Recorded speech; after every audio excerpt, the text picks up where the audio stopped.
கவிதையா? சூப்பரா எழுதுவேன். அது போதும்டா. ஓனரம்மா பத்தி ஒரு கவிதை சொல்லு பாப்போம். ஓனரம்மா பத்தியா? கோழி போடும் முட்டை, நீ தாண்டி என் வாழை மட்டை.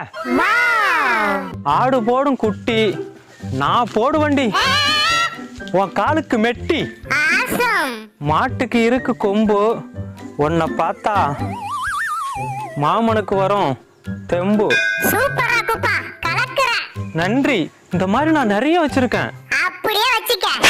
என்னடா முறைக்கிற? காதல தவிர எல்லா கன்றாவியும் இருக்கு உன் கவிதையில. அப்ப நீயே ஒரு கவிதை சொல்லு. கவிதைலாம் வேண்டாம், நான் சொல்றேன். சொல்லு. ஓனரம்மா, உங்களை பிடிச்சிருக்கு. நீங்க ஓகேன்னு சொன்னா கடைசி வரைக்கும் வச்சு கஞ்சி ஊத்துவேன். அவ்வளவுதானா? இத சொன்னா காதல் வந்துருமா? இல்லடா, உன் மேல நம்பிக்கை வரும். சரி, இப்போதைக்கு ஏதோ வந்தா சரி.